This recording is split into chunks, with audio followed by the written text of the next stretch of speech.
നമസ്കാരം.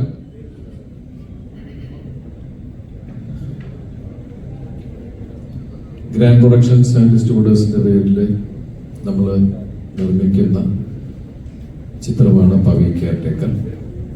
അതിൻ്റെ സംവിധായകൻ വിനീത് കുമാർ, അതിൻ്റെ റൈറ്റർ രാജേഷ് രാഘവൻ, അതിൻ്റെ മ്യൂസിക് ഡയറക്ടർ മിഥുൻ മുകുന്ദൻ, നമ്മുടെ സന്തത സഹചാരി ഡയറക്ടറും വലിയ നടനുമായ ജോണി ആന്റണി.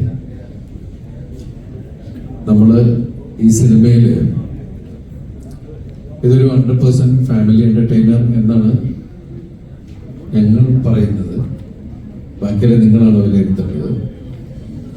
ഇതിൽ മറ്റൊരുപാട് താരങ്ങളുണ്ട്. നമുക്ക് എല്ലാവർക്കും അറിയാവുന്ന അന്യഭാഷയിലൊക്കെയാണ് ഏറ്റവും കൂടുതൽ അവിടെ നായികയായി തുടങ്ങി ഇന്ന് ശക്തമായ കഥാപാത്രങ്ങൾ ചെയ്യുന്ന നമ്മുടെ പ്രിയപ്പെട്ട രാധിക ശരത്കുമാർ. ഇപ്പൊ ഇലക്ഷനും രാധിക ചേച്ചി കാൻഡിഡേറ്റ് ആയതുകൊണ്ടൊക്കെയാണ് ഇങ്ങോട്ട് പ്രൊമോഷൻ ഒന്നും വരാതിരുന്നത്. ഞാനും രാധിക ചേച്ചിയും ഇതിനു മുമ്പ് രാമലീല എന്ന് പറഞ്ഞ സിനിമയിലാണ് അമ്മയും മകനുമായിട്ട് അഭിനയിച്ചത്. അതിനുശേഷം ഇതിൽ വളരെ ശക്തമായിട്ടുള്ള SI മറിയാമ്മ എന്ന വേഷം ചെയ്യുന്നത് രാധിക ചേച്ചിയാണ്. അതുപോലെ ധർമ്മജൻ. പിന്നെ ഇതിൽ 5 പുതിയ നായികമാരുണ്ട്. അവരൊക്കെ നിങ്ങൾക്ക് ഇപ്പൊ അടുത്ത ദിവസം ഏപ്രിൽ 26 സിനിമ റിലീസാവാൻ പോവുകയാണ്. ആ സിനിമയിലൂടെ നിങ്ങൾക്ക് പരിചയപ്പെടാം. പിന്നെ ഇനി ചോദിക്കാനുള്ളത്, അതോ ഇവരൊക്കെ സംസാരിച്ചിട്ട് മതിയോ? കുടുംബങ്ങൾക്ക് ഇഷ്ടപ്പെടുന്ന ഒരു സിനിമയാണ്. നമ്മൾ ആ ഒരു ജോണറിൽ തന്നെയാണ് അതിൻ്റെ കഥയുടെ തുടക്കം മുതൽ പ്ലാൻ ചെയ്തത്. അതിൻ്റെ എക്സിക്യൂഷനും ഒക്കെ അങ്ങനെയാണ്. ഒരു 100% ഫാമിലി എന്റർടൈനറാണ്. ദിലീപേട്ടൻ പറഞ്ഞാൽ നടനിൽ നിന്ന് ആളുകൾ കാണാൻ ഇഷ്ടപ്പെടുന്ന ഒരു ക്യാരക്ടർ. അദ്ദേഹത്തിൻ്റെ നമുക്കെല്ലാവർക്കും ഇഷ്ടമുള്ള മാനേഴ്സുകളും ഒക്കെയാണ് പവിത്രനിലൂടെ നിങ്ങളിലേക്ക് എത്താൻ പോകുന്നത് 26-ാം തീയതി. അപ്പോൾ ബാക്കി വിശേഷങ്ങളൊക്കെ എല്ലാവരും പറയും. എന്തെങ്കിലും കഥയെ പറ്റിയുള്ള ചോദ്യങ്ങളും കഥാപാത്രത്തിൻ്റെ സൃഷ്ടിയെ പറ്റിയുള്ള ചോദ്യങ്ങളും ഒക്കെയാണ് മറുപടി പറയാൻ ഞാനിരിക്കുന്നത്. അത് മറ്റുള്ളവരിലേക്ക് കൂടെ നല്ല സിനിമയാണ് എനിക്ക് തോന്നുന്നു. കാരണം ഒരു എല്ലാത്തിനും പ്രേക്ഷകർക്ക് ഇഷ്ടപ്പെടാൻ സാധ്യതയുള്ള ഒരു രസിക സിനിമ. സമയം പോകുന്നറിയാതെ തിയേറ്ററിൽ നിന്ന് രസിച്ചിറങ്ങി വരാവുന്ന സിനിമ. എന്നാൽ ഇറങ്ങി വരുമ്പോൾ ചെറിയ നമ്പരങ്ങളും തമാശകളിലെ ഓർമ്മകളും ഒക്കെ മെച്ചം പിടിക്കാവുന്ന ഒരു സിനിമയാണ്. തീർച്ചയായിട്ടും നിങ്ങളെല്ലാവരും മാക്സിമം സപ്പോർട്ട് ഉണ്ടാവണം. ഓടേണ്ട സിനിമയാണ്. ഓടുന്ന സിനിമ ഓടാൻ സാധ്യതയുള്ള സിനിമയാണ്. അപ്പോൾ തീർച്ചയായിട്ടും അതിനെ മാക്സിമം ഓടിക്കണം. എല്ലാവരും സപ്പോർട്ട് ഉണ്ടാവണം. Thank you. എല്ലാവർക്കും നമസ്കാരം.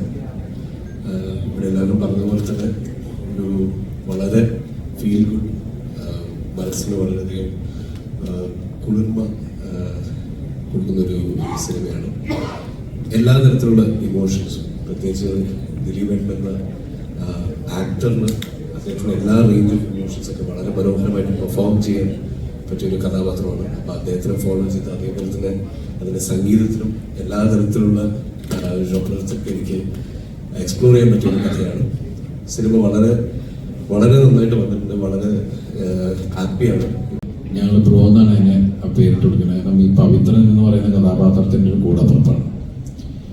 അയാളുടെ സന്തത സഹചാരിയാണ് വേറൊരു നായിക്കുട്ടി. അത് ആദ്യം മുതൽ അവസാനം വരെ നമ്മുടെ കൂടെ തന്നെ യാത്ര ചെയ്യുന്ന ഒരു കഥാപാത്രമാണ്. എനിക്ക് തോന്നുന്നത് CID മൂസ, റിംഗ് മാസ്റ്റർ, ശൃംഗാരവേലൻ എന്ന സിനിമകൾക്ക് ശേഷം നമ്മുടെ ഒരു സിനിമയിലൊരു നായ്ക്കുട്ടി ത്രൂട്ട് വരിക, അത് അതിൻ്റെ കുസൃതികളും കാര്യങ്ങളും. അപ്പൊ ഇത് ഈ കുടുംബ പ്രേക്ഷകർ എന്ന് പറയുമ്പോൾ കൊച്ചു കുട്ടികൾ മുതൽ എല്ലാവരെയും മനസ്സിൽ കണ്ടിട്ട് തന്നെയാണ് ഇതൊരു ഫാമിലി എന്റർടൈനർ എന്ന് പറയുന്നത്. കാരണം നമ്മളെല്ലാവരും ഒരു കുടുംബത്തിലെ അംഗങ്ങളാണ്. നമുക്ക് എല്ലാവർക്കും ഒരു കുടുംബമുള്ളതാണ്. അപ്പൊ നിങ്ങൾക്ക് എല്ലാവർക്കും ഇഷ്ടപ്പെടും എന്നാണ്. കാരണം വെച്ചാൽ നമ്മളിൽ നിന്ന് നിങ്ങൾ ആഗ്രഹിക്കുന്നത് ദിലീപ് എന്റർടൈൻമെന്റ് ആണ്. ദിലീപിന്റെ എന്റർടൈൻമെന്റ് സിനിമകൾ എന്ന് പറയുന്നത് നിങ്ങളെ മുന്നിൽ കണ്ടു തന്നെയാണ് ഈ സിനിമ ഉണ്ടാക്കിയിരിക്കുന്നത്. ഇതിലെ പാട്ടുണ്ട്, തമാശകൾ, കൊച്ചു സംഘടനകൾ എന്നൊക്കെ പറയുന്ന 10-18 വർഷം ഗൾഫിൽ ഉണ്ടായിരുന്ന പവിത്രൻ എന്ന് പറയുന്ന ഒരാള് നാട്ടിൽ വന്ന് ഒരാഡംബര ഫ്ലാറ്റിന്റെ കെയർ ടേക്കറും നൈറ്റിൽ സെക്യൂരിറ്റി ഒക്കെ ആയിട്ടുള്ള അയാളുടെ ജീവിതമാണ് പവി കെയർ ടേക്കറിലൂടെ നമ്മൾ പറയുന്നത്.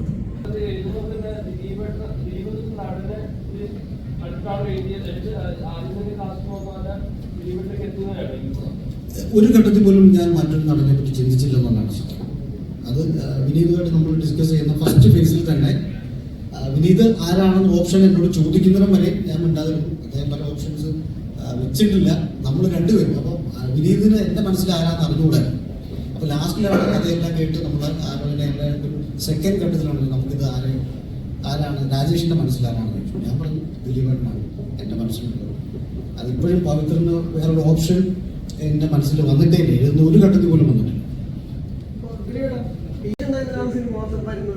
അപ്പൊ വെക്കേഷൻ സമയത്ത് മുമ്പ് വന്നപ്പോഴൊക്കെ വലിയ വിജയങ്ങൾ ഉണ്ടായിട്ടുള്ളതാണ്. സോ എല്ലാം കൂടെ കുടിച്ചൊരു സക്സസ് ഫോർമുലയിലേക്കാണോ ഈ പവിയുടെ ഒരു യാത്ര?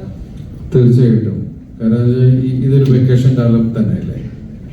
അപ്പൊ ആ രീതിയിൽ ഉള്ള സിനിമ തന്നെയായിരിക്കും പവി കെയർ ടേക്കർ. അപ്പൊ അതിന്റെ ട്രെയിലറും കാര്യങ്ങളൊക്കെ കാണുമ്പോൾ എല്ലാ ഒരു ഘട്ടങ്ങളിലൂടെയും പോയിട്ടുണ്ട് ഈ പവി. നിങ്ങളെ ചിരിപ്പിക്കും, ചിലപ്പോ എനിക്കത് കറക്റ്റ് അറിയില്ല, അയാൾ ഫീൽ ചെയ്യിപ്പിച്ചേക്കാം. നല്ല പാട്ടുകളുണ്ട്, എല്ലാം കൂടി ചേർന്ന ഒരു സാധനം എന്ന് പറയില്ലേ. നിങ്ങൾ എൻ്റെ ഇതിനു മുമ്പുള്ള ഒരുപാട് സിനിമകൾ നിങ്ങൾ കണ്ടിട്ടുള്ളതാണ്. അതുപോലെ നിങ്ങൾക്ക് എനിക്ക് ഇഷ്ടപ്പെട്ട ഒരാളാണ് ഈ പവിത്രൻ.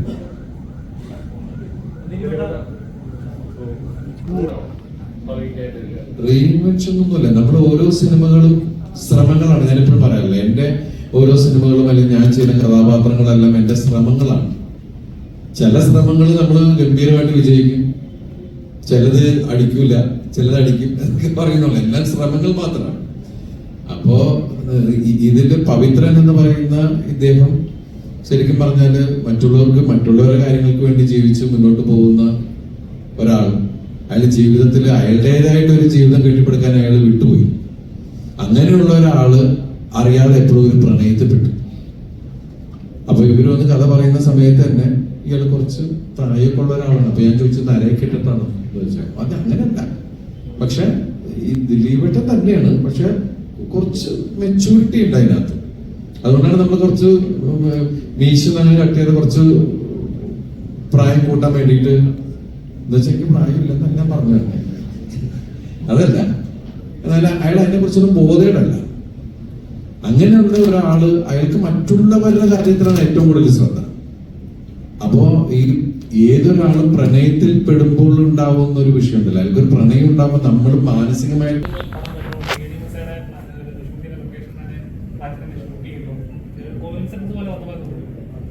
അങ്ങനെയല്ല. നമ്മള് പല ഫ്ലാറ്റുകളും ഇങ്ങനെ നോക്കി, വിനീത് കുറെ ഫ്ലാറ്റുകൾ പോയി നോക്കിയതാണ്. പക്ഷെ നമുക്ക് എല്ലാം ഒത്തുചേർന്ന് വരുന്ന ഒരു സംഭവം ഇങ്ങനെ ഇല്ലാണ്ടായപ്പോഴും ഞാൻ വിനീത് ഞാനൊരു സ്ഥലം പറയാം എന്ന് പറഞ്ഞിട്ടാണ് ചോദിച്ചത്. നിങ്ങൾ പോയി കണ്ടു നോക്കൂ. കാരണം നിങ്ങൾ പറയുന്ന എല്ലാ സാധനങ്ങളും ഒത്തു വരുന്ന ഒരു സ്ഥലം എനിക്ക് തോന്നുന്നത് ആ സ്കൈലൈൻ്റെ ആ ഫ്ലാറ്റ് ആയിരിക്കും. സി.ഡി. മൂസയിൽ നമ്മൾ ചെയ്തതാണ്. അത് നിങ്ങൾ വേറെ രീതിയിൽ എങ്ങനെ കാണിക്കുന്നു അതാണ് നോക്കുന്നത്. അതിന്റെ വിനീത് വച്ചിരിക്കുന്ന അതിന്റെ വേറെ ആംഗിളുകളൊക്കെയാണ്. സെയിം ഫ്ലാറ്റ് ആണെങ്കിലും അത് നമ്മൾ വേറെ ഫ്ലാറ്റിലെടുത്ത ഫീലുള്ള സംഭവങ്ങൾ തന്നെയാണ് നമുക്ക് വരിക. അത് മനഃപൂർവ്വം സംസാരിച്ച് കുറെ കാലമായിട്ട് തന്നെ എന്ന് പറയുമ്പോൾ നമുക്ക് നാച്ചുറലി ഉണ്ടാവുന്ന ഒരു സംഭവം. അത് പിന്നെ പെട്ടെന്ന് ഞാൻ അതിൽ നിന്ന് വേറെ വഴിക്ക് പോയത്.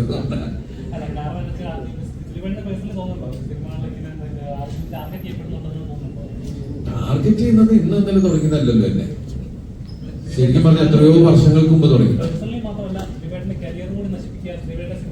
അല്ല, ഞാൻ നിങ്ങൾ കാണുന്നതല്ലേ, എന്റെ ഓരോ സിനിമ വരുന്നതിന് മുമ്പ് ഓരോ ഐറ്റങ്ങൾ ഉണ്ടായിക്കൊണ്ടേയിരിക്കും. ഇത് നിങ്ങൾ ഇന്ന് ഒന്നല്ല എല്ലാം കാണുന്നത്. ഇതിപ്പോ കുറെ വർഷങ്ങൾക്ക് മുമ്പേ തുടങ്ങിയിട്ടുള്ളതാണ്. അതൊന്നും മേക്കാതെ ആയപ്പോ വേറെ രീതിയിലൊക്കെ ആയി. അപ്പൊ നമുക്ക് എന്ത് ചെയ്യാൻ പറ്റും? ഇത് നമ്മൾ ഫേസ് ചെയ്യാം. നമ്മള് സിനിമയാണ് എന്റെ ലോകം, സിനിമയെ കുറിച്ച് മാത്രമേ നമ്മൾ ചിന്തിച്ചുകൊണ്ട് പോകുന്നേ ഉള്ളൂ. അപ്പൊ ഇതിന്റെ ബാക്ക്ഗ്രൗണ്ടിൽ നടക്കുന്ന കളികൾ നമ്മൾ ശ്രദ്ധിച്ചില്ല എന്നുള്ളതാണ്. അപ്പൊ നമുക്ക് എന്ത് ചെയ്യാൻ പറ്റും? നമ്മളിപ്പോ കുറെ ഒരു ഫൈറ്റിൽ നിൽക്കുന്നത്, അത് അതിന്റെ വഴിക്ക് പോവാ അല്ലേ? ഇത്ര വർഷമായിട്ട് ആരാന്ന് അന്വേഷിച്ചില്ലേ?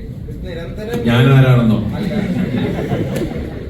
ഞാൻ ആരാണെന്ന് അന്വേഷിച്ചാൽ എനിക്കത് പറയാനുള്ള അവസ്ഥയില്ലല്ലോ. കാരണം എനിക്ക് ഒന്നിനെ കുറിച്ചും ഒന്നും സംസാരിക്കാൻ പാടില്ല. അതാണ് അങ്ങനെ എന്റെ വിഷയം എന്ന് പറഞ്ഞത്.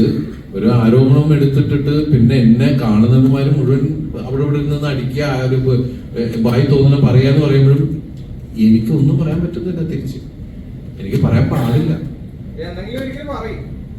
കാത്തിരിക്കും, പ്രാർത്ഥിക്കും, അതിനു വേണ്ടിയിട്ടാണ്.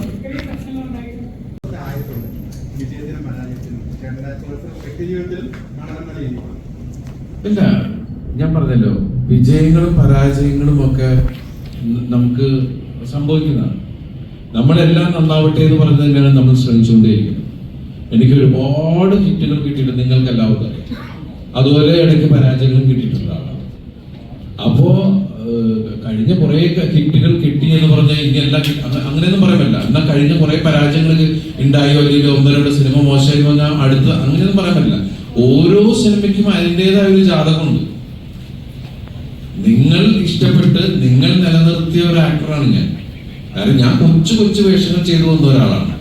അപ്പൊ ശരിക്കും പറഞ്ഞാൽ എന്റെ പ്രിയപ്പെട്ട പ്രേക്ഷകരും മീഡിയയും തന്ന എല്ലാവരും തന്ന സപ്പോർട്ടിൽ തന്നെയാണ് ഞാൻ ശരിക്കും പറഞ്ഞാൽ ഇപ്പൊ ഈ നിൽക്കുന്ന സ്ഥലത്ത് വരെ എത്തിയിരിക്കുന്നത്. അത് എന്റെ സിനിമകൾ എല്ലാം ഒരേ ടൈപ്പ് സിനിമകളല്ല, പല പല ടൈപ്പ് സിനിമകൾ, പല പല ടൈപ്പ് കഥാപാത്രങ്ങളാണ്. അതിൽ ചിലത് വർക്കൗട്ടാവും, ചിലത് വർക്കൗട്ടാവില്ല.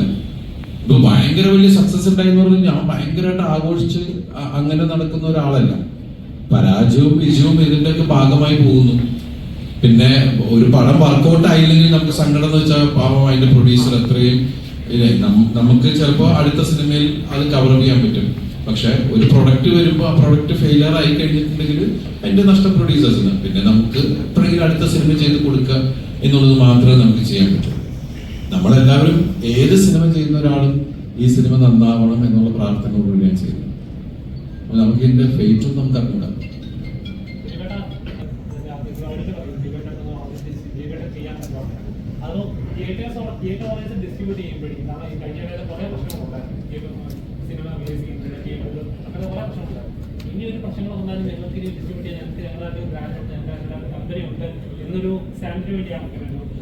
അല്ലല്ല, കാരണം 10-21 വർഷമായിട്ട് ഞാൻ ഡിസ്ട്രിബ്യൂട്ടർ അസോസിയേഷനിലെ ഒരു മെമ്പർ കൂടിയാണ്.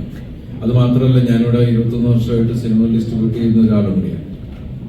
അപ്പോ ഈ ഫിയോക്ക് എന്ന് പറഞ്ഞ സംഘടന, അതിന് ഇരിക്കാനുള്ളൊരു സ്ഥലം, അതുപോലെ തന്നെ അതിന്റെ അംഗങ്ങളുടെ വെൽഫെയറിന് വേണ്ടിയിട്ടുള്ള കുറച്ച് കാഴ്ചപ്പാടുകളുടെ അടിസ്ഥാനത്തിലാണ് ഒരു നന്മയുടെ തുടക്കം എന്നുള്ള രീതിയിൽ മാത്രമാണ്. അതല്ലാതെ ഇപ്പൊ നിങ്ങൾ കണ്ടില്ലേ, അന്നത്തെ ഫിയോക്കിന്റെ ലോഞ്ചിന് പ്രൊഡ്യൂസർ അസോസിയേഷനും ഡിസ്ട്രിബ്യൂട്ടർ അസോസിയേഷനും ചേംബറും എല്ലാവരും കൂടി വന്നിട്ട് തന്നെയാണ് എല്ലാവരും ആശംസകളും എല്ലാം വന്നിട്ടാണ്. അതിന്റെ സത്യസന്ധമായിട്ടുള്ള കാര്യം. അതുകൊണ്ട് ഇത് വേറൊന്നിനെ പൊളിക്കാൻ വേണ്ടിയിട്ട് നിൽക്കുന്ന ഒരു കാര്യമേ അല്ല. അങ്ങനെ ചിന്തിക്കുകയും ചെയ്യുന്നത് ദൈവം.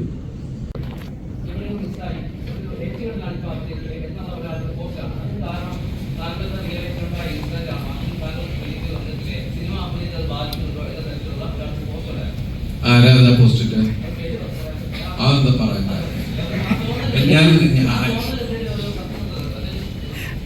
എനിക്കങ്ങനെ തോന്നിയിട്ടില്ല.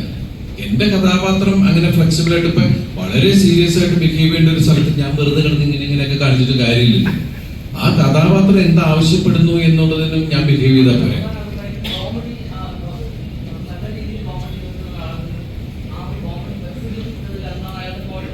അതാ ചോദിച്ചാ അയാൾ ആരാണ്? അതെന്താ പറയാൻ പറ്റാത്ത? അതെന്താ അത്? അതെ, അവിടെ ഇവിടെയൊക്കെ നടക്കുന്ന കാര്യത്തിൽ ഞാൻ എന്തിനും ഉത്തരം പറയണം? എനിക്ക് അറിയാൻ പാടില്ലാത്ത ആരോ ഒരാൾ എവിടെ നിന്ന് എന്തോ പറഞ്ഞു എന്ന് പറഞ്ഞ് ഇതിന് മുഴുവൻ ഉത്തരം പറയുമ്പോ, കാരണം എനിക്ക് ഒരുപാട് ജോലിയുണ്ട്. ഇല്ല, എനിക്ക് ഞാൻ പറയുന്നത്, ഞാൻ ഏത് കഥാപാത്രം ചെയ്യുമ്പോഴും ആ കഥാപാത്രം എന്ത് ചെയ്യുന്നു എന്നുള്ള രീതിയിലാണ്. ഇപ്പൊ നിങ്ങൾ ഈ പവി കെയർടേക്കർ കാണുമ്പോ ഇയാൾ എങ്ങനെയാണെന്ന് പറഞ്ഞാൽ അയാളുടെ ഇതിൽ പോകും.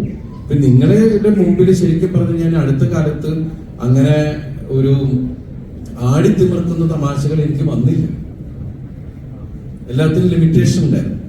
ഇപ്പൊ ലാസ്റ്റ് എനിക്ക് തോന്നുന്നു പിന്നെ അത് ബിഗ് സ്ക്രീനിൽ വന്നില്ല. കേശു വീടിന്റെ നാഥൻ അയാളുടെ രീതിക്കുള്ള ഒരു ആട്ടവും കാര്യങ്ങളും ഉള്ള ഒരാളാണ്. ഇപ്പൊ വോയിസ് ഓഫ് സത്യനാഥനില് അയാള്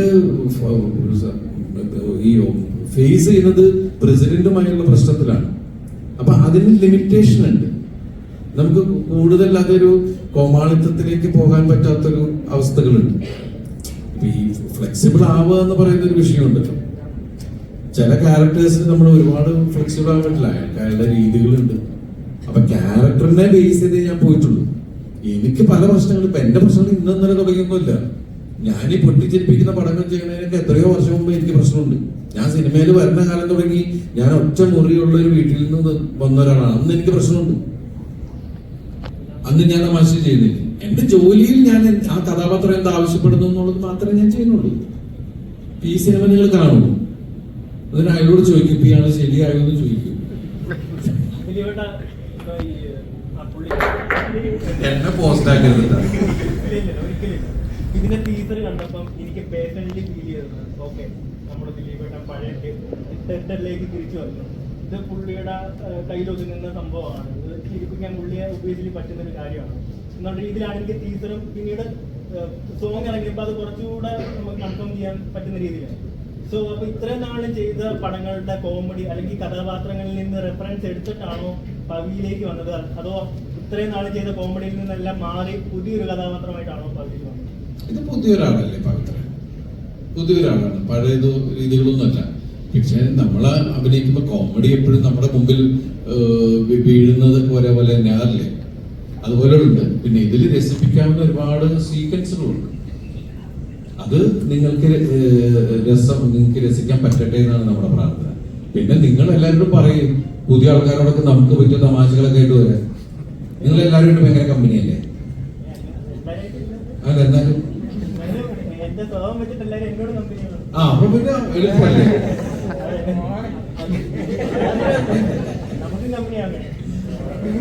ദിലീപേട്ടൻ അങ്ങനെ സംസാരിക്കാറുണ്ടോ? ഇപ്പൊ ബേസിൽ ജോസഫ് അങ്ങനെ തുടങ്ങി ഈ കാലഘട്ടത്തില് എന്താണ് കോമഡി വർക്ക്ഔട്ട് ചെയ്യുന്ന കുറെ ഡയറക്ടേഴ്സ് ഉണ്ടല്ലോ. ഞാൻ എല്ലാവരോടും സംസാരിക്കാറുണ്ട്. സംസാരിക്കുന്നില്ല, എല്ലാവരും അഭിനയത്തിലേക്ക് ഇറങ്ങിപ്പോയി. എന്ത് ചെയ്യാൻ പറ്റും? അവരോട് സിനിമ വർക്ക്ഔട്ട് ചെയ്യാനൊക്കെ അതൊക്കെ നമ്മൾ പറയുന്നുണ്ട്. ദിലീപേട്ടൻ ഇപ്പം പഴയ ദിലീപേട്ടന്റെ ചിത്രങ്ങൾ, കോമഡി ചിത്രങ്ങൾ എടുത്ത് നോക്കി കഴിഞ്ഞാൽ അതിലെല്ലാം ഇമ്പോർട്ടന്റ് ആയിട്ട് മറ്റ് കഥാപാത്രം, കോമഡി കഥാപാത്രങ്ങളിൽ തന്നെ ചെയ്യുന്ന മറ്റ് ആർട്ടിസ്റ്റുകളുണ്ട്. ഇപ്പം കൊച്ചി ഹനീഫ അല്ലെങ്കിൽ ജഗചേട്ടനാണെങ്കിലും ഇപ്പൊ അങ്ങനെ സലീമേട്ടൻ, അങ്ങനെ ഒരുപാട് ആളുകളുണ്ട്.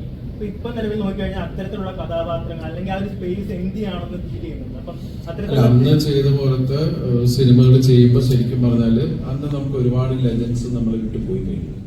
ഇനിയിപ്പോ അങ്ങനെയുള്ള ഒരു സിനിമയെ കുറിച്ച് നമുക്ക് അറിയില്ല. ഇപ്പൊ സിനിമകളുടെ രീതികൾ മാറി വരുന്നു, തമാശകളുടെ സ്വഭാവങ്ങൾ മാറി വരുന്നു. ഇപ്പൊ തിരക്കഥകൾ വരുമ്പോൾ അത്തരത്തിലുള്ള കഥാപാത്രങ്ങൾ ഉണ്ടാവാറുണ്ടോ, അതോ അല്ലെങ്കിൽ ഇല്ല? ഇപ്പൊ കൂടുതൽ ഇപ്പൊ പുതിയ ആൾക്കാർ കഥ പറയുന്നത് ഇപ്പോഴത്തെ രീതിക്കുള്ള രീതിയിലല്ല. പണ്ട് നമ്മൾ ശരിക്കും പറഞ്ഞ ഒരു കഥ പറയുന്നത്, നമ്മുടെ അടുത്ത് ഒരു റൈറ്റർ വന്ന് കഥ പറയുന്നത്, ഒരു കഥാകൃത്ത് കഥ പറയുന്നത് കൂടുതലും നമുക്ക് പെട്ടെന്ന് കാര്യങ്ങൾ മനസ്സിലാക്കാൻ വേണ്ടിയിട്ട് ആർട്ടിസ്റ്റിനെ വെച്ചിട്ടാണ്. അപ്പൊ നമുക്ക് പെട്ടെന്ന് സിനിമ കാണാൻ പറ്റും. ഇന്ന് അങ്ങനെ എടുത്തു വന്ന് പറയാൻ പറ്റുന്ന വളരെ അപൂർവ ആർട്ടിസ്റ്റുകളുള്ളൂ. അങ്ങനെ പറയും, ആർട്ടിസ്റ്റിനെ വെച്ചിട്ട് കഥ പറയും.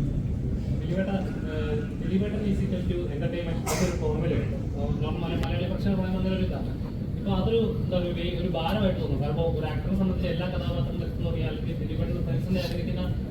എന്തെങ്കിലും കഥാപാത്രങ്ങളിൽ ഇല്ല, നമ്മളുടെ ഇപ്പൊ നേരത്തെ പറഞ്ഞ പോലെ ഇപ്പൊ എല്ലാവരും പറയുന്നത് നമ്മളുടെ സിനിമകളിൽ നിന്ന് കാണാൻ രസിക്കാനും ഇത് നമ്മൾ ഏത് തരത്തിലെ കഥാപാത്രം ചെയ്താലും പ്രശ്നമില്ല, അതിനകത്ത് സരസ്വത ഉണ്ടാവും. അതാണ് എല്ലാവരും പറയുന്നത്. ഇപ്പൊ നമ്മൾ ശരിക്കും പറഞ്ഞാൽ ഞാൻ വളരെ പേടിച്ച് ചെയ്തൊരു വേഷമാണ് വാളയാർ പരമശിവം. കാരണം സ്പിരിറ്റ് മാഫിയയിലുണ്ട്. ഞാനത് 2006 ആണ്, 2006 എന്തോ തോന്നുന്നു അല്ലേ, റൺവേ 4 or 6 എന്തോ ആണ്. അപ്പൊ ആ സമയത്ത് സ്പിരിറ്റ് മാഫിയ ലീഡറാണ്. പക്ഷെ അയാളുടെ സരസ്വതയും അയാളുടെ ബുദ്ധിയൊക്കെയാണ് ആ സിനിമയെ ഭയങ്കരമായിട്ട് വർക്ക്ഔട്ട് ചെയ്തത്. അതിന്റെ അടുത്ത വർഷം എന്താണ് ഞാൻ ഹോം മിനിസ്റ്ററായിട്ട് അഭിനയിച്ചത്. പക്ഷെ നമ്മൾ അതിലൂടെ എല്ലാവരും ആഗ്രഹിക്കുന്നത് നമ്മളിലൂടെ സരസ്വതയെ കൂടി പറയാം. പിന്നെ ആസ് എൻ ആക്ടർ നമ്മൾ പല വഴിക്കുമൊക്കെ പോയി നോക്കും. കാരണം ഇല്ലെങ്കിൽ നമുക്ക് തന്നെ ബോറടിക്കുമല്ലോ ഒരേപോലെ ഇങ്ങനെ പോകുമ്പോൾ ഉണ്ടാവുന്ന വിഷയങ്ങൾ. അതിന് ചിലത് ആൾക്കാർക്ക് ഇഷ്ടമാണ്, ചിലത് ഇഷ്ടാവില്ല. ആക്ടറാണ്, നമ്മൾ ഇങ്ങനെ ട്രാവൽ ചെയ്തുകൊണ്ടിരിക്കും അല്ലേ.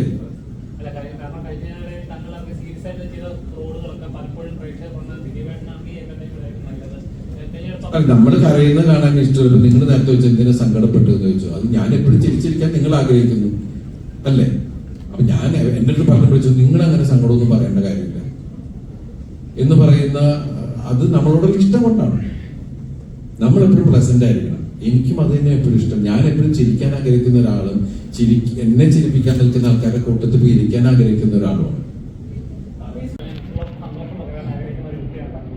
പക്ഷേ മോസ്റ്റ്ലി നമ്മൾ എല്ലാവരും കേൾക്കുന്നതാണ് മറ്റുള്ളവരെ ചിരിപ്പിക്കുന്നവരുടെ ലൈഫിൽ നമ്മൾ തന്നെ പലപ്പോഴും തിരിച്ചറിയാം. അപ്പോൾ ദിലീപേട്ടൻ്റെ അങ്ങനെ കൂടെ നിൽക്കാൻ അങ്ങനെ ആരുമില്ല. ദിലീപേട്ടൻ്റെ സങ്കടം ശ്രദ്ധിച്ചിട്ട് കരച്ചില് നോക്കാനൊക്കെ കെയർ ചെയ്യാൻ ആരുമില്ല എന്ന് തോന്നുന്നു. അങ്ങനെയൊന്നുമില്ല. അങ്ങനെയൊന്നും എനിക്ക് കുറ്റപ്പെടുത്താൻ പറ്റില്ല. കാരണം എന്റെ സങ്കടങ്ങളിലോ എന്റെ വിഷമങ്ങളിലോ എല്ലാം എന്റെ കൂടെ ശക്തരായ ആൾക്കാർ തന്നെ കൂടെ നിൽക്കുന്നതുകൊണ്ട് തന്നെയാണ് ഞാൻ ഇന്നും ഈ വേദിയിൽ ഇരിക്കുന്നത്. അല്ലെങ്കിൽ എന്നെ അവോയ്ഡ് ചെയ്തൊന്ന് ഒരു സ്ഥലത്തും ഞാൻ പറയില്ല. എന്റെ മുഖത്ത് നോക്കിയ ഒരാൾ ഈ നിമിഷം വരെ ദൈവാനുഗ്രഹം കൊണ്ട് മോശമായിട്ട് എന്നോടൊന്നും സംസാരിച്ചിട്ടില്ല. മനസ്സിലായി? ഇപ്പൊ നിങ്ങൾ പറയുന്നു ആരോ എന്തോന്ന് അറിയാത്ത കുറെ ആൾക്കാർ അങ്ങനെ സംസാരിക്കുന്നു. പിന്നെ വെല്ലിൽ ഉണ്ടാവുന്ന കുറച്ച് ആൾക്കാർ അതും ഇതും പറയുന്നു. അവർ ഞാൻ കാരണമാണ് ഇപ്പൊ ഫേമസ് ആയിക്കൊണ്ടിരിക്കുന്നത്. എവിടുന്ന് പോകുന്ന കുറെ ആൾക്കാർ പുതിയ എന്നെ തെറി പറയുന്ന ആൾ എന്നുള്ള രീതിയിൽ ഫേമസ് ആവുന്നത്. അപ്പൊ നമുക്കൊന്നും ചെയ്യാൻ പറ്റൂല. എന്തായാലും എനിക്ക് സന്തോഷമുള്ളൂ. ഞാൻ വഴി ആൾക്കാർ ഫേമസ് ആവുന്നുണ്ട്, അവരുടെ ഫാമിലികൾ നന്നായി പോകുന്നുണ്ട്. അതൊക്കെ നല്ല കാര്യങ്ങളല്ലേ?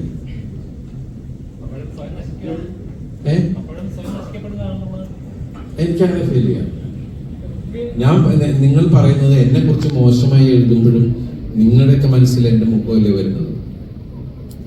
എഴുതിക്കോട്ടെ, അതിനെന്താ? കാരണം ഒരു പിയർ വർക്കും വേണ്ട. കുറെ വർഷമായിട്ട് ഞാൻ വളരെ വെറുതെ ഇരിക്കാൻ ദിവസവും നിങ്ങൾ എന്റെ മുഖം ഓർക്കാത്ത ഒരു ദിവസം ഉണ്ടോ കഴിഞ്ഞ കുറെ വർഷങ്ങളായിട്ട്? ഇല്ലേ? നിങ്ങളുടെയൊക്കെ മനസ്സിൽ ഞാനുണ്ട് ഇല്ലേ? എത്ര ലക്ഷം രൂപയാണെങ്കിലാവും. കാരണം എന്നെ കുറിച്ച് നല്ല എന്തെങ്കിലും പറഞ്ഞാൽ ഞാൻ ദൂരെ പൈസ ഇൻവെസ്റ്റ് ചെയ്യണം. അപ്പൊ അതിന്റെ വഴിക്കാണ് കേട്ടെ. ഈ ഡെയിലി നോക്കുന്ന കാര്യം പറഞ്ഞതിനോട് ചേർത്ത് വെച്ച് പറയാം. നമുക്ക് അത്രയുള്ള സിനിമകള് ടി വി ചാനലുകളായിരിക്കും മൈ ബോസ്, അതുപോലെ തന്നെ സിഐഡി ന്യൂസ് ഒക്കെയാണ്. അപ്പൊ പവി ക്യാരക്ടർ എന്ന് പറയുന്ന പടം ദിലീപേട്ടന്റെ സ്ട്രോങ് പോയിന്റ് ആയിട്ടുള്ള ഇമോഷൻ പ്ലസ് കോമഡി ആണല്ലോ. അപ്പൊ നമുക്കൊരു എമ്പതി ഫീൽ ചെയ്യുന്ന ഒരു ക്യാരക്ടർ കൂടിയാണ് പവി. അല്ല, ഇയാളെ എനിക്ക് ഇഷ്ടമാവുന്നതാണ് എന്റെ ഇത്രയും നാളത്തെ ഒരു ഇത് വെച്ചിട്ട് എന്റെ ഒരു വിശ്വാസം. നിങ്ങൾ റിപ്പീറ്റ് ആയിട്ട് കാണാവുന്ന ഒരു സിനിമ തന്നെയായിരിക്കും പവി ക്യാരക്ടർ. അതിന് ഭയങ്കര അടിച്ചമർത്തിയ അവകാശവാദങ്ങളല്ല എന്റെ വിശ്വാസം. ആരാ?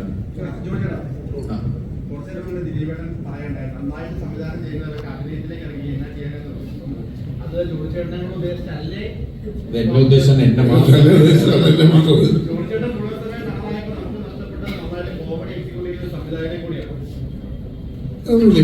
ഇപ്പൊ ചിലപ്പോൾ ഞാൻ സിനിമ ഇപ്പൊ ചെയ്തുകൊണ്ടിരുന്ന പറയും ഈ പറഞ്ഞ പോലെ പണത്തിലാണെന്ന് പറഞ്ഞേക്കാം.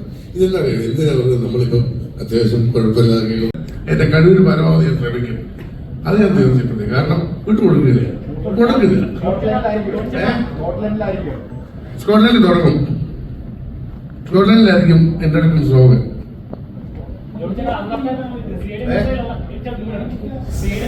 പല കലാകാരന്മാരും ഇപ്പൊ ഇല്ല. അപ്പൊ എങ്ങനെയായി അത് ലെജൻഡറി ആയിട്ടുള്ള അല്ലെങ്കിൽ ഇന്ന് നമ്മൾ ഓർത്തിരിക്കുന്ന പല കഥാപാത്രങ്ങളും ഇന്ന് മലയാളം. ഒരു കാര്യം ഞാൻ പറയുന്നത്, ഈ പല ഇന്റർവ്യൂവിൽ ഞാൻ പത്രസമ്മേളനത്തിന് പോയിട്ട് പല പടങ്ങളും മൂസയുടെ പത്രസമ്മേളനം പോലെ മാറാറുണ്ട്. ഇത് പവി കേട്ടേക്കർ എന്ന സിനിമയുടെ പത്രസമ്മേളനം. നമുക്കൊരു മൂസയുടെ പത്രസമ്മേളനം ഒന്ന് കാര്യമായിട്ട് നടത്തേണ്ട ഒരു ആവശ്യമുണ്ട്. ദിലീപിന്റെ നമുക്ക് വിജയാഘോഷ സമ്മേളനത്തിൽ ദിലീപേട്ടനായിരുന്നു ഒരാഴ്ച പറഞ്ഞ മനസ്സിൽ ദിലീപേട്ടനാണ്. പക്ഷെ ദിലീപേട്ടനെ കിട്ടുമെന്ന് എനിക്ക് അറിഞ്ഞൂടാ. ഞാൻ പറഞ്ഞു എന്തായാലും ഞാൻ കഥ പറയും ദിലീപേട്ടൻ ഇഷ്ടമായ അദ്ദേഹം ചെയ്യും, നമുക്ക് നോക്കാം എന്ന് പറഞ്ഞിട്ടാണ് ഞാൻ ദിലീപേട്ടനെ കാണുന്നത്. ആദ്യ കാഴ്ചയിൽ ആദ്യത്തെ കേൾവിയിൽ തന്നെ കഥ ഞാൻ ആദ്യം പറഞ്ഞപ്പോൾ തന്നെ ദിലീപേട്ടന് കഥ ഇഷ്ടമാവുകയും അത് കഴിഞ്ഞിട്ട് എൻ്റെ അടുത്ത് ആദ്യം ചോദിച്ചിട്ടായിരുന്നു ആരാണ് പ്രൊഡ്യൂസർ, അങ്ങനെ മനസ്സിൽ നീ ആരെങ്കിലും കണ്ടിട്ടുണ്ടോ? ഞാൻ പറഞ്ഞില്ല, ഞാൻ ആലോചിച്ചിട്ടില്ല. ദിലീപേട്ടൻ ഈ പടം കമ്മിറ്റി ആണെങ്കിൽ ദിലീപേട്ടനെ പോലുള്ളൊരു താരം ഒരു സിനിമയിൽ ഉണ്ടെങ്കിൽ അതിലൊരു പ്രൊഡ്യൂസർ ഉണ്ടാവുക എന്നുള്ളത് വലിയ ബുദ്ധിമുട്ടുള്ള കാര്യമാണ്. ഞാൻ തീർച്ചയായിട്ടും ഞാൻ വേണമെങ്കിൽ ഞാൻ നോക്കണ്ട ഞാൻ പ്രൊഡ്യൂസ് ചെയ്തോളാം എന്നുള്ളത് എൻ്റെ ആദ്യത്തെ മീറ്റിംഗിൽ തന്നെ എനിക്ക് കിട്ടിയൊരു ഉറപ്പാണ്. അത് നമ്മുടെ ഒരു കോൺഫിഡൻസിനെയും കൂടെ ഭയങ്കരമായിട്ട് ബൂസ്റ്റ് ചെയ്യുന്ന ഒരു കാര്യമാണ്. നമ്മളൊരു കഥ പറയാൻ ചെല്ലുകയും ആ കഥ ഇഷ്ടമായി അത് പ്രൊഡ്യൂസ് ചെയ്യാൻ കൂടെ തയ്യാറാവുമ്പോൾ നമുക്കത് വളരെ പോസിറ്റീവായിട്ടുള്ള സിനിമയ്ക്ക് ഞാൻ 7-8 മണിക്കൊക്കെ എന്നെ കണ്ടിട്ടുണ്ട്. CID ന്യൂസൊക്കെ ഞാൻ 11-12 മണിക്കാ ചെല്ലണേ. ആ ഇത് പറഞ്ഞില്ലേ ജോണി? പക്ഷേ ഞാൻ ചോദിച്ചോണ്ട് പറയാം, പ്രൊഡ്യൂസർ എന്നുള്ള രീതിയിൽ എനിക്ക് കിട്ടാവുന്ന ഏറ്റവും ബെസ്റ്റ് പ്രൊഡ്യൂസറാണ് ഈ സിനിമയ്ക്ക്. കാരണം എന്താ വെച്ച് കഴിഞ്ഞാൽ എനിക്ക് പല കാര്യങ്ങളും ഒരുപക്ഷെ വേറൊരു പ്രൊഡ്യൂസർ ആണെങ്കിൽ ഞാൻ കൺവിൻസ് ചെയ്യാൻ ബുദ്ധിമുട്ടുന്ന പല കാര്യങ്ങളും എനിക്ക് വളരെ ഈസി ആയിട്ട്. കാരണം ദിലീപേട്ട ഒരു നടൻ പ്രൊഡ്യൂസർ എന്നുള്ളതിനപ്പുറത്ത് ഒരു സംവിധാന സഹായിയായിട്ട് വന്ന ഒരാളാണ്. അപ്പൊ കൃത്യമായിട്ട് അറിയാം സിനിമയ്ക്ക് എന്താണ് വേണ്ടത്. ഇപ്പൊ ഞാൻ ഒരു ദിവസം ഷൂട്ട് തുടങ്ങി, ഞങ്ങളെല്ലാം സെറ്റപ്പ് ഒക്കെ ചെയ്ത് ഫസ്റ്റ് ഫ്രെയിം വെച്ച് ദിലീപേട്ടൻ മേക്കപ്പ് ചെയ്ത് വന്ന് കോസ്റ്റ്യൂം ഇട്ട് വന്ന് ഒരു ഷോട്ട് എടുത്ത് കഴിഞ്ഞപ്പോഴാണ് എനിക്ക് ഞാൻ ഉദ്ദേശിച്ച രീതിയിലേക്ക് ആർട്ട് വർക്ക് വന്നിട്ടില്ല അന്ന്. അത് അവരുടെ കുഴപ്പമല്ല, അന്ന് പല സാഹചര്യങ്ങൾ കൊണ്ട് മഴയും മറ്റു പല വിഷയങ്ങളും കൊണ്ട് വിചാരിച്ച രീതിയിൽ അത് സെറ്റപ്പ് ചെയ്യാൻ പറ്റിയിട്ടില്ല. അപ്പൊ ഞാൻ ദിലീപേട്ടനോട് ഞാൻ ഫസ്റ്റ് ഷോട്ട് കഴിഞ്ഞതിന് ശേഷമാണ് ഞാൻ പറഞ്ഞത്, ചേട്ടാ ഞാൻ ഉദ്ദേശിച്ച രീതിയിൽ ഇത് വർക്ക് ആവുന്നില്ല, നമുക്കിത് നാളെ എടുക്കാൻ പറ്റും. നാളെ എടുക്കുക, നീ വേറെ എന്തെങ്കിലും ഒന്ന് പ്ലാൻ ചെയ്യും. അത്ര പെട്ടെന്ന് നമുക്കൊരു ആൻസർ കിട്ടി. കാരണം അങ്ങനെ അടുത്തൊരു സീൻ പ്ലാൻ ചെയ്യുമ്പോൾ നമുക്ക് കുറച്ച് മണിക്കൂറുകൾ നഷ്ടമാകും. അത് ബോധ്യമുള്ളത് കൊണ്ടാണ് ഞാൻ വളരെ മടിച്ചിട്ടാണെങ്കിൽ ദിലീപേട്ടൻ്റെ അടുത്ത് പറയുന്നത്. പക്ഷേ ഒരു രണ്ടാമതൊരു ആലോചന ഇല്ലാതെ തന്നെ എൻ്റെ അടുത്ത് പറഞ്ഞത് നമുക്ക് മാറ്റി ആലോചിക്കാം എന്നുള്ളതാണ്. അതുപോലെ തന്നെ ഒരു സോങ്, ഈ സിനിമയിൽ ഏറ്റവും ചാലഞ്ചിങ് ആയിട്ടുള്ള എനിക്കൊരു സോങ് ഷൂട്ട് ചെയ്യണമായിരുന്നു. അത് ഒരു ലൊക്കേഷൻ, സിംഗിൾ ലൊക്കേഷൻ, ദിലീപേട്ടൻ മാത്രമാണ് അതിനകത്ത് ആ സോങ്ങിൽ പെർഫോം ചെയ്യുന്നത്. അപ്പോൾ അതിനെ എങ്ങനെ ഓവർകം ചെയ്യാം, ആ സോങ്ങിന്റെ ഇമോഷൻ എങ്ങനെ കൃത്യമായിട്ട് കൊണ്ടുവരാമെന്ന് പല ആലോചനയിൽ നിന്നാണ് നമ്മൾ ഷൂട്ടിംഗ് തുടങ്ങി കുറച്ചു നേരം വർക്ക് ചെയ്ത് വൃന്ദാ മാസ്റ്ററായിട്ട് ഷൂട്ട് ചെയ്യുന്നത്. കുറച്ച് കഴിഞ്ഞപ്പോൾ മാസ്റ്റർ അടുത്ത് ഞാൻ പറഞ്ഞു, മാസ്റ്റർ ഞാൻ ഉദ്ദേശിച്ച രീതിയിലല്ല ഇപ്പോൾ സോങ് മുമ്പോട്ട് പോകുന്നത്, നമുക്കൊന്ന് ബ്രേക്ക് ചെയ്തിട്ട് അടുത്ത സ്കെഡ്യൂളിൽ നമുക്ക് കണ്ടിന്യൂ ചെയ്യാം എന്ന് പറഞ്ഞ് ഞാൻ ദിലീപേട്ടൻ്റെ ഈ വിഷയം പറഞ്ഞപ്പോൾ ദിലീപേട്ടൻ, പ്രൊഡ്യൂസർ ദിലീപേട്ടനാണ് ഞാൻ പറയുന്നത്, പ്രൊഡ്യൂസർ ദിലീപേട്ടന് ഒരു രണ്ടാമതൊരു ആലോചനയില്ല. ഓക്കെ, കാരണം അത്രമാത്രം ഒരു ഡയറക്ടർ എന്നുള്ള രീതിയിൽ എനിക്ക് സപ്പോർട്ട് കിട്ടിയിട്ടുണ്ട്. പെട്ടെന്ന് വർക്കൗട്ട് ആയതല്ലേ അല്ലേ ആ ഒരു സിറ്റുവേഷൻ. തമാശകള് നമുക്ക് എല്ലാവർക്കും അത് ആ ഒരു ടൈമിങ്ങില് നമുക്ക് കറക്റ്റ് തന്നെ നമ്മൾ ചിരിച്ചിട്ടുണ്ട്. അത് ഏത് കാലഘട്ടത്തോ അതിൻ്റെതായ രീതിയിൽ ഇതിന്റെ ആ ഒരു ട്രീറ്റ്മെന്റിലാണ് കുറച്ച് വ്യത്യാസങ്ങൾ സംഭവിച്ചിരിക്കുന്നത്. സിറ്റുവേഷൻ കോമഡി എപ്പോഴും വർക്കൗട്ട് ആവുന്ന കാര്യങ്ങൾ തന്നെയാണ് അല്ലേ. പിന്നെ ഈ കോമഡി സിനിമകളിൽ എപ്പോഴും ഞാൻ ശ്രദ്ധിച്ചിട്ടുണ്ട്, ഞാൻ പലപ്പോഴും തിയേറ്ററിൽ പൊട്ടിച്ചിരിക്കുന്ന സിനിമകൾ കാണാൻ പോയിട്ട് എനിക്ക് വളരെ അപൂർവ സ്ഥലത്താണ് ചിരിക്കുന്നത്. ചിലപ്പോൾ ആരും ചിരിക്കുന്ന സ്ഥലത്താണ് ഞാൻ ചിരിക്കുന്നത്. അപ്പോൾ എല്ലാ തരം ചിരികളും ഡിമാൻഡ് ചെയ്യുന്നുണ്ട് ഈ സിനിമ. കാരണം ഒരുപക്ഷെ നിങ്ങൾ എൻജോയ് ചെയ്യുന്നതായിരിക്കില്ല തൊട്ടടുത്ത ആൾ ചിരിക്കുന്നത്. അങ്ങനെ പല കാറ്റഗറി ഓഫ് ഹ്യൂമർ ഇതിൽ വർക്കൗട്ട് ആയിട്ടുണ്ട്. ത്രൂ ഔട്ട് നിങ്ങൾക്ക് ഒരു ചെറിയ ചിരിയോടുകൂടി കണ്ടിരിക്കാൻ പറ്റുകയും ചില സ്ഥലത്തൊക്കെ പൊട്ടിച്ചിരികൾ കിട്ടാവുന്ന ഒരു സിനിമയാണ്. എവിടേക്കോ നിങ്ങളുടെ മനസ്സിനെ സ്പർശിച്ചു പോകുന്ന പവിത്രൻ, ഞാൻ പറഞ്ഞില്ല, ഒരു ഗ്രേ ഷെയ്ഡിൽ തുടങ്ങി അദ്ദേഹത്തിന് ഒരു ക്യാരക്ടർ ആർക്കുണ്ട്, അയാൾ എവിടെയൊക്കെയാണോ അപ്ഡേറ്റഡ് ആവേണ്ടത് അതെങ്ങനെ അപ്ഡേറ്റഡ് ആവുന്നു എന്നുള്ളതാണ് സിനിമ. പിന്നെ ഒരു കാര്യം, നമ്മളിതൊക്കെ പറഞ്ഞുകൊണ്ട് നിങ്ങൾ എന്നാ പിന്നെ ചിരിപ്പിക്കണം എന്ന് പറഞ്ഞിട്ട് അങ്ങനെ നിങ്ങൾ വളരെ പ്ലെയിൻ ഒരു മനസ്സുമായിട്ട് പോയിട്ട് നിങ്ങൾ എൻജോയ് ചെയ്യണം, ഈ സിനിമ എൻജോയ് ചെയ്യണം എന്ന് പറഞ്ഞ് പോയിരിക്കണം. കുറ്റം കണ്ടുപിടിക്കാൻ ഇങ്ങനെ നോക്കിയിരുന്ന സിനിമ ഒക്കെ എൻജോയ് ചെയ്യാൻ പറ്റില്ല. ഞാനൊക്കെ ശരിക്കും ഏത് സിനിമ കാണുമ്പോഴും ആ സിനിമ എൻജോയ് ചെയ്യാനായിരിക്കണം. പിന്നീടാണ് ആ സിനിമ രണ്ടാമതിട്ട് കണ്ടാണ് ഇതിന്റെ നല്ലത് ഏതാണ് ചീത്ത ഏതാണെന്ന് പിന്നെ റെഫർ ചെയ്തുകൊണ്ടിരിക്കുന്നത്. പണ്ട് മുതലേ സ്പോണ്ടേനിയസ് ആയിട്ട് കൗണ്ടർ പറയുന്നതൊക്കെ പല കഥകളും നമ്മൾ കേട്ടിട്ടുണ്ട്. അപ്പോൾ ഈ ഒരു സിനിമയിലേക്ക് വരുമ്പോൾ സ്ക്രിപ്റ്റ് ഓൾറെഡി ലോക്ക്ഡ് ആണെന്ന് പറയുന്നത്, അപ്പം അതില് പുള്ളിയുടെ ഒരു ഇംപ്രവൈസേഷൻ അതെങ്ങനെയാണ്?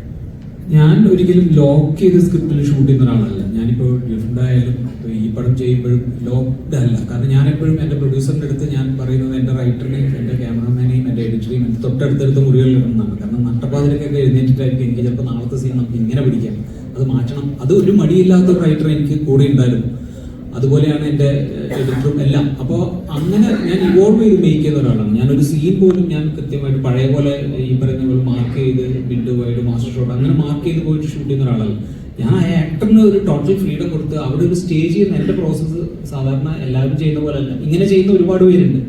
എനിക്ക് ഇതാണ് ഞാൻ ഏറ്റവും കംഫർട്ടബിൾ ആയിട്ടുള്ളത്. അപ്പൊ ഞാൻ ദിലീപേട്ടൻ എന്ന് പറയുന്ന ഒരു നടൻ പവിത്രനായിട്ട് വരികയും ബാക്കിയുള്ള മറ്റ് ക്യാരക്ടേഴ്സ് എല്ലാം എത്തിയതിനു ശേഷമാണ് ആ സീൻ കൺസ്ട്രക്ട് ചെയ്യുന്നത്. അതിന് ശേഷമാണ് നമ്മളൊരു ഷോട്ട് പോലും ഞാൻ ഡിസൈഡ് ചെയ്യുന്നത്. അപ്പൊ അത്തരത്തിൽ ചെയ്യുന്ന സമയത്ത് നമുക്കിത് വളരെ ഈസി ആയിട്ടുള്ള ഒരു പ്രോസസ്സാണ്. കാരണം അങ്ങോട്ടും ഇങ്ങോട്ടും എനിക്കിപ്പോ ആ ഡയലോഗ് ഓൾറെഡി രാജേഷ് എഴുതിയതിൽ തന്നെ ഒരു ഹ്യൂമർ ഉണ്ട്, അതിന്റെ മുകളിലാണ് ദിലീപേട്ടൻ പ്ലേ ചെയ്യുന്നത്. അപ്പൊ അതിന്റെ ആഡ് ഓൺസ് വളരെ നാച്ചുറൽ ആയിട്ട് അതിനകത്ത് വരുന്നുണ്ട്. അത് ചിലപ്പോൾ ടേക്കിലായിരിക്കും വരുന്നത്. അപ്പൊ ടേക്കിൽ വന്നു കഴിഞ്ഞാൽ അപ്പൊ തന്നെ നമ്മളത് ഓക്കെ പറയാണ്. അതല്ല നമ്മളിനി അതിന്റെ റിഹേഴ്സൽ ടൈമിൽ വരികയാണെങ്കിൽ നമ്മൾ അങ്ങോട്ടും ഇങ്ങോട്ടും ഡിസ്കസ് ചെയ്ത് ദിലീപേട്ടൻ പറയുന്നത് നമുക്ക് ഏറ്റവും രസകരമായിട്ട് തോന്നി. കാരണം ഇതൊരു എന്താ പറയാ ഒരു വലിയ കൊട്ടയാണ്, അതിനകത്ത് ഇങ്ങനെ വന്നുകൊണ്ടിരിക്കും. അപ്പൊ അതിനകത്ത് നമുക്ക് വേണ്ടത് മാത്രം ഇങ്ങനെ എടുത്താൽ മതി. അപ്പൊ അങ്ങനെ വളരെ രസകരമായിട്ടുള്ളൊരു ഷൂട്ടിംഗ് അനുഭവമായിരുന്നു എനിക്ക് പേഴ്സണലി. എക്സ്പ്ലോർ ചെയ്യാനുള്ള ഒരു ഫസ്റ്റ് തീരുമാനം ഉണ്ടായിരുന്നു. എനിക്ക് അങ്ങനെ ത്രില്ലർ ജോണറിനോട് അങ്ങനെ ഒരു പ്രത്യേക അറ്റാച്ച്മെന്റ് അങ്ങനെയൊന്നുമില്ല. അങ്ങനെയുള്ള സിനിമകൾ എന്നെ തേടി വരുന്നതാണ്. പക്ഷേ ഞാൻ പൊതുവെ മെലഡി ഇഷ്ടപ്പെടുന്ന ഒരാളാണ്. എനിക്ക് മെലോഡിയസ് സോങ്സും അങ്ങനെയുള്ള ലവ് സോങ്സ് അതൊക്കെ ചെയ്യാൻ വളരെയധികം ഇഷ്ടമുള്ള ഒരാളാണ്. അപ്പൊ വിനീതൻ ആക്ച്വലി ഈ കഥ വന്ന് നാരേറ്റ് ചെയ്യുമ്പോൾ എന്റെ ഏറ്റവും വലിയ അട്രാക്ഷൻ അതായിരുന്നു. കാരണം ഈ സ്ക്രിപ്റ്റില് വളരെ സോഫ്റ്റ് ആയിട്ടുള്ള, വളരെ എന്താ പറയാ, ശരിക്കും പറഞ്ഞ ഒരു നമുക്ക് മനസ്സിനോട് വളരെ ചേർന്ന് നിൽക്കുന്ന കുറച്ച് പാട്ടുകൾ ചെയ്യാനുള്ള ഒരു ഓപ്പർച്യൂണിറ്റി ഉണ്ട്. എത്രമാത്രം എനിക്ക് ചെയ്യാൻ പറ്റുമെന്ന് അറിയില്ല, പക്ഷെ ആ ഒരു ചാലഞ്ച് ആയിരുന്നു എന്നെ ഈ പ്രോജക്റ്റിലേക്ക് എന്നെ ആകർഷിച്ചത്. അപ്പോ ചെയ്തു വന്നപ്പോഴേക്കും പിന്നെ ഞാൻ പറയും വിനീതന്റെ ടേസ്റ്റും എനിക്ക് വളരെയധികം മാച്ച് ചെയ്യുന്ന ഒരു തരം ടേസ്റ്റ് ആയിരുന്നു അദ്ദേഹത്തിന്. അപ്പം ഈ സിനിമയിലെ സിറ്റുവേഷൻസ് വന്നു, ഞാൻ അതിന് ഒരു ട്യൂൺ കൊടുക്കുമ്പോഴും എന്റെ മനസ്സിലുള്ള ഒരു വിഷൻ പെട്ടെന്ന് അദ്ദേഹത്തിന് മാച്ച് ആവുന്നുണ്ടായിരുന്നു. അതായിരുന്നു ഞങ്ങൾ തമ്മിലുള്ള ഒരു സിങ്കിന്റെ ഒരു സുഖം ഈ സിനിമയിലുണ്ടായിരുന്നു. അത് സ്കോറിങ്ങിലുണ്ടായിരുന്നു. സ്കോറിങ്ങിലും ചിലതിന് കുറച്ച് ഹെവിയാണ്, ചിലതിന് വളരെ ഇങ്ങനെ സോഫ്റ്റ് ആയിട്ട് പിടിക്കാമെന്ന് ഞാൻ പറയുമ്പോൾ അദ്ദേഹത്തിന് എന്റെ ഒരു വിഷൻ മനസ്സിലാവുന്നുണ്ടായിരുന്നു. പിന്നെ സിനിമയ്ക്കും വളരെയധികം അങ്ങനെയുള്ള കുറെ മൂമെന്റ്സ് ഉണ്ട്, നല്ല രസകരമായിട്ടുള്ള കുറച്ച് ലൗഡായിട്ടുള്ള മൂമെന്റ്സ് ഉണ്ട്, അതുപോലെ വളരെ സോഫ്റ്റ് ആയിട്ട് ചെയ്യാൻ പറ്റുന്നത്. അപ്പൊ ആ ഒരു ജോണർ എക്സ്പ്ലോർ ചെയ്യാൻ ഒരു എക്സൈറ്റ്മെന്റ് ആയിരുന്നു. അത് ഒരു പരിധി വരെ അതിൽ വിജയിച്ചിട്ടുണ്ടെന്നാണ് എന്റെ വിശ്വാസം. നമുക്ക് പ്രാർത്ഥിക്കാം അല്ലേ? നിങ്ങളുടെ സപ്പോർട്ടാണ് അതിനാവശ്യം. നമ്മൾ സിനിമ ഉണ്ടാക്കി, സിനിമ നാളെ കഴിഞ്ഞ് നിങ്ങളുടെ മുമ്പിലേക്ക് വരികയാണ്. ഇലക്ഷന്റെ ദിവസമാണ്, അന്ന് നമുക്ക് ഒഴിവാണ്. നിങ്ങൾ വോട്ടൊക്കെ ചെയ്തതിന് ശേഷം നേരെ തിയേറ്ററിലേക്ക് വരിക, നമുക്കിത് എൻജോയ് ചെയ്യാം. ആ ഒരു മനസ്സോടുകൂടി വരിക, നമ്മൾ അടിച്ചു പൊളിക്കാം. എന്നാൽ അല്ലാത്ത പൊളിക്കലല്ല അല്ലേ? ഹ്യൂമർ അതുപോലെ ഞങ്ങളുടെ സൗഹൃദങ്ങൾ ഒത്തുചേരലൊക്കെ, കാരണം ഈ സിനിമയിൽ കാണുന്നതിൻ്റെ ഒരു 10 ഇരട്ടി തമാശ ഞാനും രാജേഷും തമ്മിൽ ഷെയർ ചെയ്യാറുണ്ട് പലപ്പോഴും. നമ്മൾ ഒരുമിച്ചിരുന്നാൽ രാജേഷ് പൊതുവെ ഭയങ്കര മുരടനായിട്ടുള്ള സ്വഭാവമുള്ള ആളാണെന്നാണ് പൊതുവേ ഉള്ളൊരു സംസാരം വീട്ടിലും ഒക്കെ. പക്ഷേ അത് പൊളിച്ചത് ഞാനാണ്. എൻ്റെ കൂടെ കൂടിയ ഞങ്ങൾ എഴുത്ത് തുടങ്ങിയിട്ട് ഇതിപ്പം 5 വർഷമായി. അപ്പൊ ഇതിങ്ങനെ നിരന്തരം, അപ്പോ സിനിമയിൽ കാണുന്നതിനേക്കാൾ കൂടുതൽ തമാശകൾ ഒരുപാട് ഞങ്ങൾ എഴുതിയിട്ടും അതിനകത്ത് നിന്ന് ചുരുക്കിയിട്ടാണ് നമ്മൾ ഈ സിനിമയിൽ എന്ന് വിചാരിച്ചു ഇതൊരു ത്രൂ ഔട്ട് ചിരിപ്പിക്കുന്ന, ഇപ്പൊ സിഐഡി ന്യൂസ് പോലൊരു സിനിമയൊന്നും അല്ല. ഒരു വളരെ രസകരമായിട്ട് ഇങ്ങനെ കണ്ടുപോകാവുന്ന, കാരണം പവിയുടെ പവിത്രൻ്റെതായിട്ടുള്ള ചില ഷാട്ടിങ്ങളും ചില കുരുത്തക്കേടുകളൊക്കെ ഉണ്ട്. അത് നമുക്ക് ഇങ്ങനെ രസിച്ച് കണ്ടുപോകാവുന്ന ഒരു സിനിമയാണ്. എന്നിട്ട് എവിടേക്കോ പവി നമ്മുടെ ഉള്ളിലേക്ക് കയറും. അപ്പൊ ഇപ്പൊ നേരത്തെ ചോദിച്ചതുപോലെ തന്നെ ഒരു സ്ത്രീ ഒരു പെൺകുട്ടിയുമായിട്ട് നമുക്ക് എപ്പോഴും പ്രണയം അല്ലെങ്കിൽ രണ്ടുപേരും സംസാരിച്ചാൽ പ്രണയം എന്നുള്ളതിനപ്പുറത്ത് സൗഹൃദമുണ്ട്. അപ്പൊ അത് തിരിച്ചറിയുന്ന ഒരുപാട് മൊമെന്റുകൾ, അങ്ങനെ ആ മൊമെന്റിലേക്ക് എത്തുന്നതൊക്കെയാണ്. അങ്ങനെ ഞാൻ കൂടുതൽ പറഞ്ഞു കഴിഞ്ഞാൽ സിനിമയുടെ എല്ലാ ഇതും പോകും. അപ്പൊ നിങ്ങൾ കാണുമ്പോൾ അത് മനസ്സിലാവും. തമാശ എന്ന് പറയുന്നത് എനിക്ക് ഇഷ്ടമാണ് പേഴ്സണലി. ഞാൻ ഇനി അടുത്തതൊരു തമാശ പടം ചെയ്യാം എന്ന് വിചാരിച്ചിട്ടല്ല. എനിക്ക് സ്ക്രിപ്റ്റ് ഭയങ്കരമായിട്ട് ഇഷ്ടമായി. ആദ്യം ആ കഥ കേട്ടപ്പോൾ ഞാൻ പറഞ്ഞില്ലേ, ആദ്യം ഒരു സ്ക്രിപ്റ്റ് കേൾക്കുമ്പോൾ എനിക്ക് പ്രേക്ഷകനാണ് അതിനകത്ത് ഇഷ്ടം വരുന്നത്. അപ്പൊ ഞാൻ ഇഷ്ടപ്പെട്ട 3 കഥകളാണ് ഞാൻ സിനിമയായിട്ട് ചെയ്തത്. അല്ലാതെ ഓരോന്ന് ഇനി അടുത്തത് മാറി പിടിക്കണം അങ്ങനെ ഒരു ഫോഴ്സ്ഡ് ആയിട്ടുള്ള ഒരു ഐഡിയ ഒന്നും എനിക്കില്ലായിരുന്നു. ഞാൻ പറഞ്ഞില്ലേ, ഞാൻ 2ാമത് കമ്മിറ്റ് ചെയ്യുന്ന പടമാണ് ചേട്ടനുമായിട്ട്. പക്ഷെ സംഭവിച്ചത് ഡിയർ ഫ്രണ്ടാണ്. കാരണം അതിനിടയിൽ കോവിഡ് വന്നപ്പോൾ ഇടയ്ക്ക് എൻ്റെ അടുത്ത് ദിലീപേട്ടൻ ചോദിച്ചു, നമുക്കിത് വേണമെങ്കിൽ ഇപ്പൊ OTTക്ക് വേണ്ടിയിട്ട് ചെയ്യാം, പക്ഷെ ഇത് OTT സിനിമയല്ല വിനീത്. അപ്പൊ വിനീതിന് എന്താ തോന്നുന്നത്? ഞാൻ പറഞ്ഞു, ചേട്ടാ തീർച്ചയായിട്ടും ഇത് തിയേറ്ററിക്കൽ ഫിലിമാണ്. തിയേറ്ററിൽ തന്നെ ആളുകൾ അത് എൻജോയ് ചെയ്ത് കാണണം, ഒരു മാസ് ക്രൗഡിന് എൻജോയ് ആവുന്ന ഒരു സിനിമയാണ്. അങ്ങനെയാണ് നമ്മൾ എൻ്റെ 3ാമത്തെ സിനിമയായിട്ട് ഇത് മാറുന്നത്. ആ കോവിഡ് ടൈമിലാണ് ഞാൻ ഡിയർ ഫ്രണ്ട് ഷൂട്ട് ചെയ്തത്. അപ്പൊ എനിക്ക് ഇഷ്ടപ്പെട്ട രീതി തന്നെയുള്ളൊരു തമാശയാണ്, അല്ലാതെ ഞാൻ നിർബന്ധപൂർവ്വം തമാശ സിനിമ ചെയ്തു.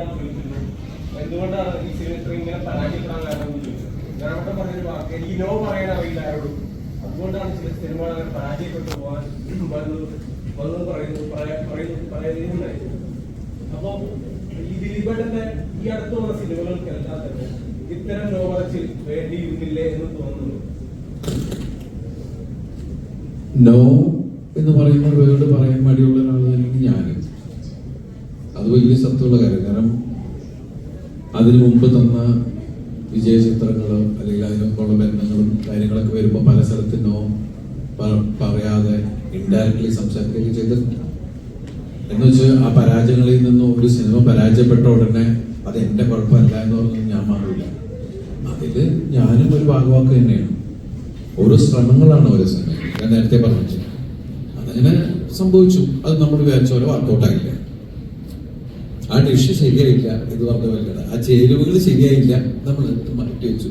അത് ആൾക്കാർക്ക് ഇഷ്ടമായില്ല. അത്രേ ഉള്ളൂ.